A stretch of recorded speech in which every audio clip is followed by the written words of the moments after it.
नमस्कार विद्यार्थियों, मैं एक नए सेगमेंट के साथ आप सभी के समक्ष उपस्थित हूँ अपने YouTube चैनल ज्योग्राफी हब 890 पर। जैसा कि आप सभी को पता ही है कि करंट अफेयर तो हर एग्ज़ाम में होता ही होता है ना।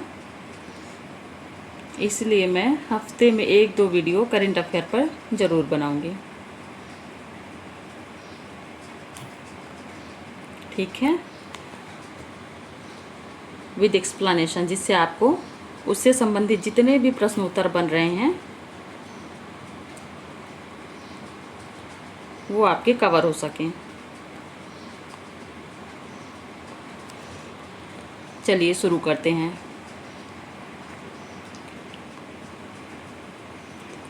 करंट अफेयर का सेशन। प्रश्न number 1, national institution ranking framework NIRF की इंडिया रैंकिंग 2023 में IIT में कौन सा संस्थान नंबर 1 पर रहा?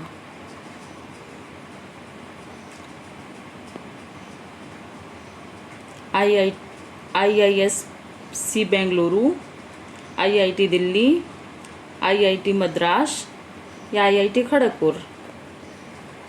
इसका उत्तर क्या होगा?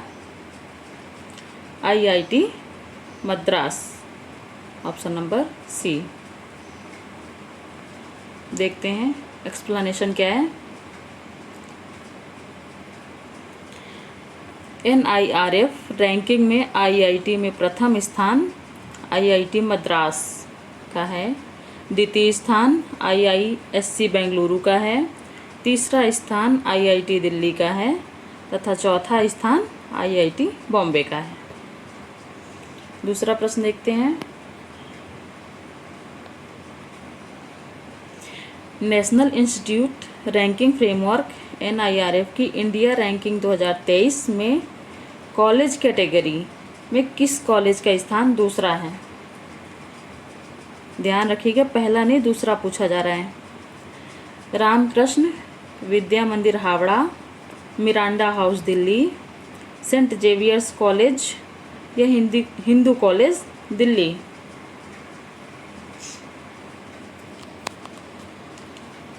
बताइए विद्यार्थियों, कौन सा होगा?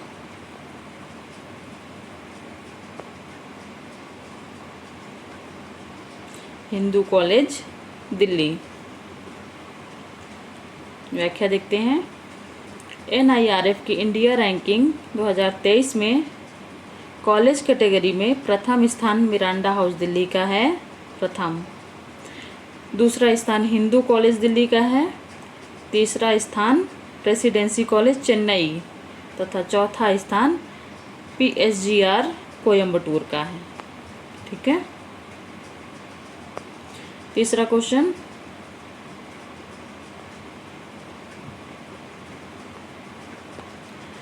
वर्ष 2021 में इंडो पैसिफिक इकोनॉमिक फ्रेमवर्क की शुरुआत की गई। इसके निम्नलिखित में से कौन से लाभ होंगे? नंबर एक होना चाहिए था। भारत सेमीकंडक्टर सहित कई महत्वपूर्ण वस्तुओं का उत्पादक केंद्र बन सकेगा। भारत की घरेलू मैन्युफैक्चरिंग क्षमता में वृद्धि होगी। वस्तुओं के उत्पादन के लिए निवेश में वृद्धि होगी। लॉजिस्टिक्स सेवा व अन्य इंफ्रास्ट्रक्चर का अवसर मिलेगा। कूट में क्या है? 1 और 3।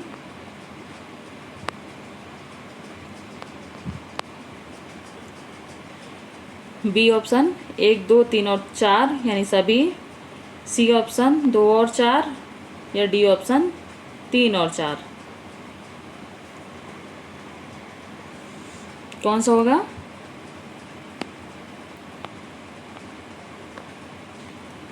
इसमें चारों होंगे, 1, 2, 3 और 4। चौथा प्रश्न,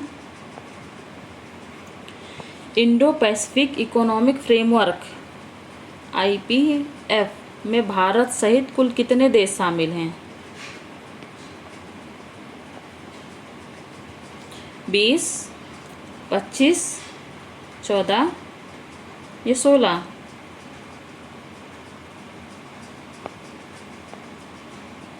कितने देश हैं?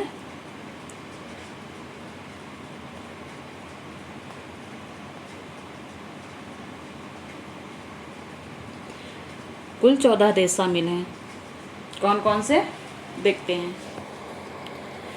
चीन पर निर्भरता समाप्त करने के उद्देश्य से इंडो पैसिफिक इकोनॉमिक फ्रेमवर्क गठित किया गया है, जिसमें Australia, Brunei, Fiji, Bharat, Indonesia, Japan, दक्षिण Korea, Malaysia, New Zealand, Philippines, Singapore, Thailand, Vietnam और अमेरिका शामिल हैं।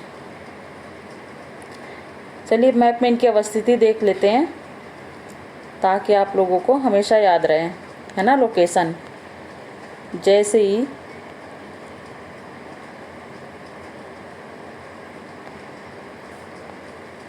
कहाँ क्या है, सारे साउथ ईस्ट एशिया के देश हैं अमेरिका को छोड़कर। देखते हैं पहला कौन सा है, ऑस्ट्रेलिया। तो ये रहा ऑस्ट्रेलिया यहाँ पर। दूसरा ब्रुनेई, ब्रुनेई ये यहाँ पर है, ये दूसरा नंबर। फिजी तीसरा नंबर, ये रहा फिजी द्वीप है, यहाँ पे स्थित है। फिर भारत तो आप सभी को पता ही है ना, ये अपना भारत। फिर इंडोनेशिया, ये रहा इंडोनेशिया, 5वां नंबर। कलर चेंज कर लेते हैं थोड़ा।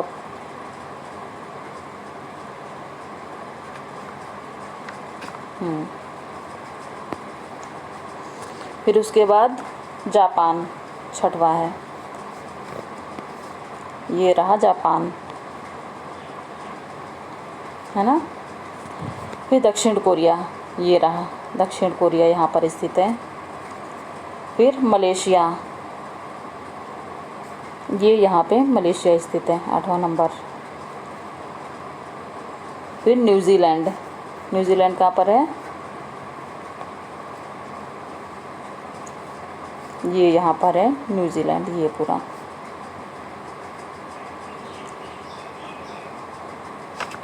फिर उसके बाद फिलीपींस, ये पूरा फिलीपींस है। फिर सिंगापुर, यहाँ पे सिंगापुर अवस्थित है, 11 नंबर। उसके बाद थाईलैंड, ये यहाँ पर थाईलैंड है। फिर उसके बाद है वियतनाम, यहाँ पर वियतनाम है, थाईलैंड के बगल में बिल्कुल जस्ट। फिर उसके बाद अमेरिका तो पता ही है आप सबको, है ना, इधर यूएसए है। चलिए अब अगला प्रश्न देखते हैं।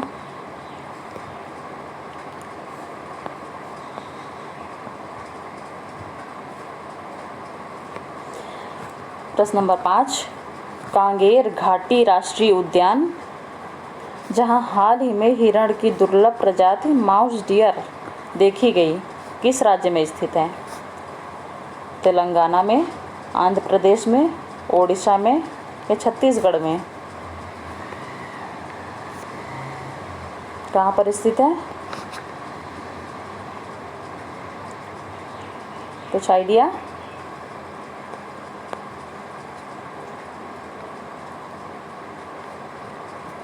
ये छत्तीसगढ़ में अवस्थित है।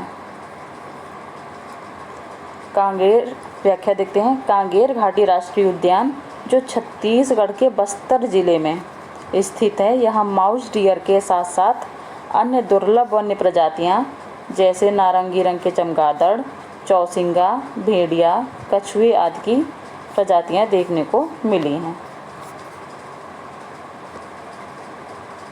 चलिए देखते हैं मैप में स्थित कहाँ है।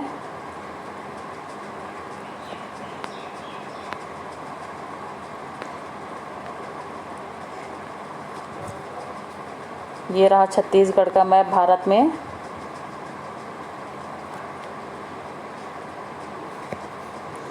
और ये रहा बस्तर ज़िला, ये, और यहीं पे कांगेर घाटी राष्ट्रीय उद्यान अवस्थित है।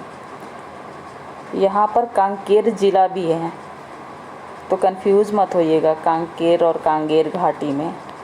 कांगेर घाटी बस्तर ज़िला में है, ठीक है।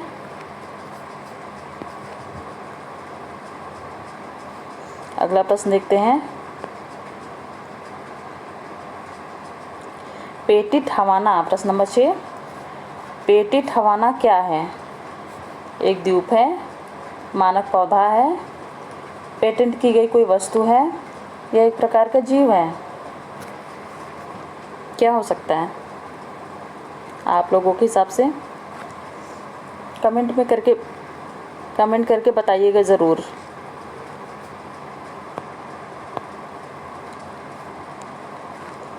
एक मानक पौधा है। व्याख्या देखते हैं। तंबाकू पर शोध करके पेटिट हवाना मॉडल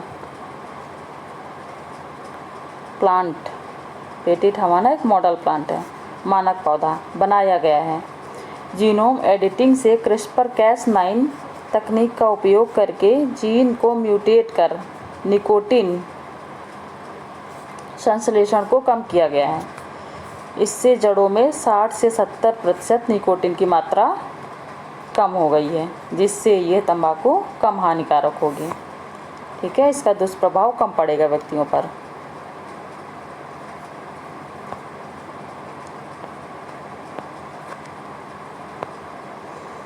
प्रश्न नंबर 7,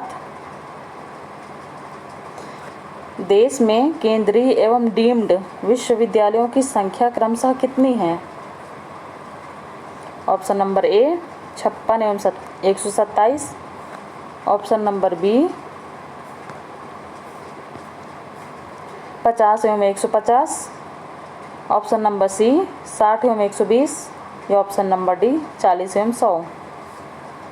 कितनी है?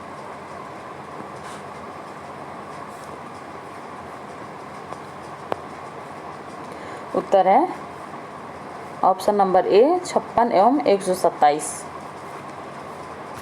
व्याख्या देख लेते हैं।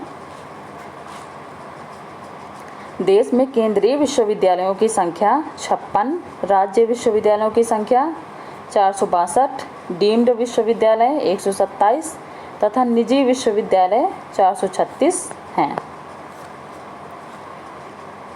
अगला प्रश्न, सत्ता हस्तांतरण के प्रतीक सेंगोल, जो अभी बहुत चर्चा में रहा है, विवादों में भी रहा है ना, जो 5 फीट लंबा चांदी से निर्मित और सोने का लेप चढ़ाया हुआ दंड है, के शीर्ष पर विराजमान है।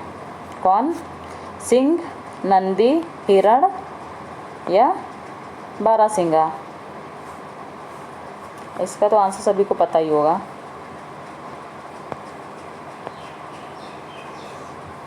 Option number B Nandi. व्याख्या देखते हैं।